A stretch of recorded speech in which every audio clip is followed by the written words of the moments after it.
Welcome back to the channel and welcome back to the Epic Valley Campaign.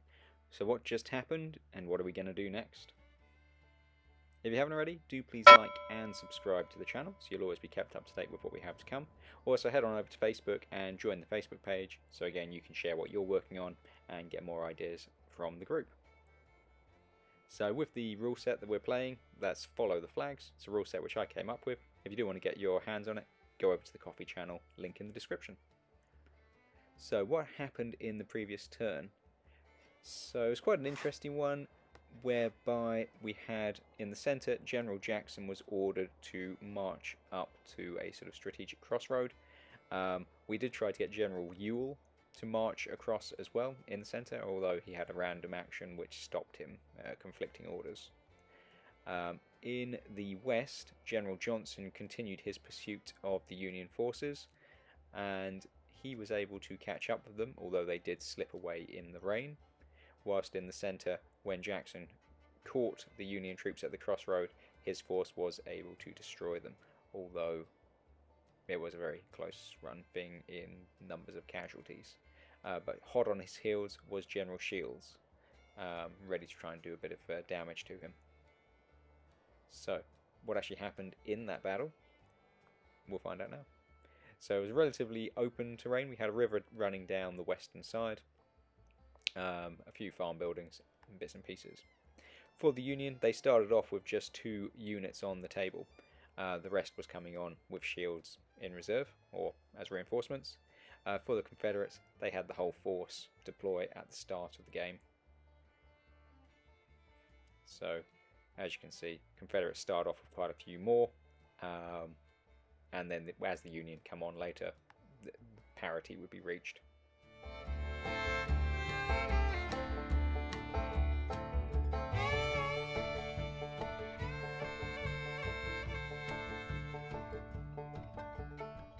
So General Jackson's forces marched up the road and they've just come onto the field.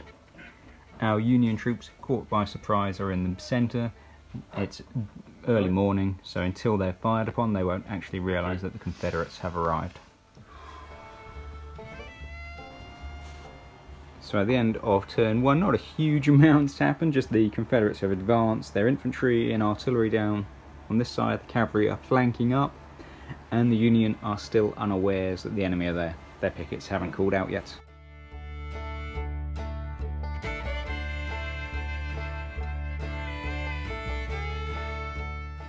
So as we get to the end of turn 2, again no firing, the Confederates are just creeping forwards under the cover of darkness. All of their troops have advanced, the cavalry have pushed forwards a bit further, but yeah, no engagements this turn.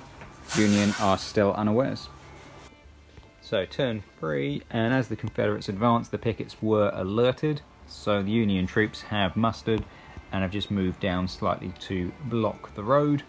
Confederates advanced in the same old style, and the cavalry got to the fence and didn't go any further. So turn 4 saw the Confederates having been alerted, having the Union been alerted to their presence, have now formed up, ready to engage. Union have moved one of their units along to take up firing positions to engage this flank, whilst the other is broken down into 2 smaller units to just occupy the buildings. So the Union are now properly occupying the town. Confederate infantry are moving up ready for their assault, and the cavalry have just turned around because at some point the pursuing army under General Shields will be coming down this road. So at the end of turn 4 there was a bit of small arms between these 2 end regiments, but that was it. A couple of cohesion lost, but nothing too major.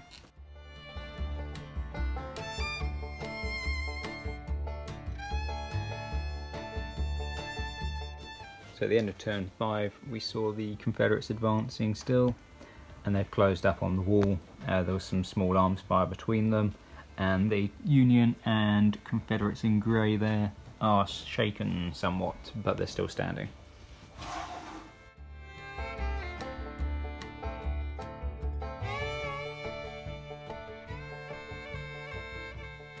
So at the end of turn 6 we got to the bayonet range, and we had these 2 rebel units charging the Federals, and they've destroyed them just for overwhelming numbers. we got to remember that the Federal troops started very low in strength.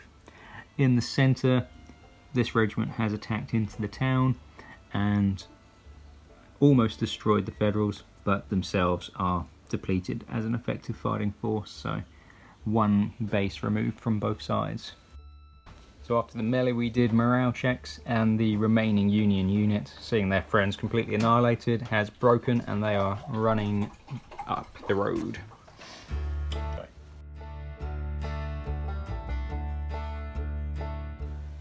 So what we did is we jumped forwards to turn 10 because that's when the Union reinforcements were set to come, by which point the Confederates had built themselves a pretty defensive, impenetrable stronghold with their cavalry out by the woodblock.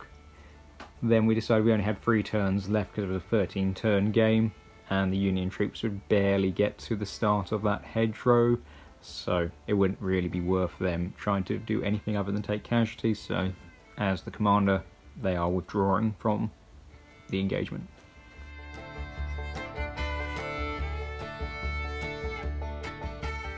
So after that turn, we're not really that differently placed as we were at the beginning. The rebels are more concentrated in the centre now and in the west, whilst the Union are more sort of eastern/central. Numbers of men and units did get depleted this turn. There was just quite a lot of troops on the march, so being out of supply, so that did affect the forces quite a lot. But overall, not a huge change to positions. But as you can see, for General Jackson's force, pretty badly mauled, the infantry there. Luckily for Jackson, he also has General Garnett with him, so it's not just the 3 brigades that you see here. He does have extra men, but similar situation. General Garnett, his troops were pretty badly damaged as well over the last few turns, both through the battle, but also through being out of supply, so not a good position to be in. General Ewell, on the other hand, his army is in remarkably good condition, having not marched and not fought this turn, so very strong, ready to reinforce Jackson if that's what the decision is. And General Johnson, again, his forces were engaged slightly, but it wasn't actually a battle because the Union were able to slip away, so it was more skirmishing. He took a few casualties, but overall, again, his force is pretty strong still. General Shields' army, again, is quite a large army based on units, but as you can see, most of the units are at half strength or less, so it's a large army but not particularly strong army. We had the units under General Milroy who were in the centre, and they got annihilated / taken prisoner this turn, so they're out of the game. In the west we've got General Schenck with his 3 infantry and 2 cavalry, but again you can see they're very badly depleted, so probably need to get back to a depot. General McDowell, he is at Strasbourg. He's got 2 infantry and 1 artillery, and they're in pretty good condition. And then we've got the sort of the spread out troops in the north who are making their way down, and again they're all relatively strong themselves, so the Union still have quite a lot of men available to them. So what options are we going to go for this turn? Turn 9. So the first option is for our western forces to withdraw up to Cumberland, and that way they can just dig in and try and rebuild, whilst our central forces under McDowell and Shields both march on Jackson, and then the northern troops converge slightly further north in case Jackson tries to slip north. Okay, option 2, again, western forces move north. Our most northern unit heads to the central position to stop a force of Jackson heading up, whilst McDowell joins Shields and they march down the one road to catch Jackson, whilst the remaining troops that we've got in Winchester and Newton march down to Strasbourg just to protect that quite strategic spot. Option 3, again, western forces march north to try and get to a resupply depot. This time we've got Shields marches up to Strasbourg, joins up with McDowell, and then they head after Jackson a slightly different route, whilst all of the remaining northern forces head down towards Front Royal to crush the rebel force over there and just protect that flank. And option 4, although the map didn't actually work properly, I'm not entirely sure why, basically would be for all central / eastern forces to all march the most direct route they can to fall upon Jackson, just throw everything we've got at him to try and destroy him, and we keep our western forces just withdrawing as they are.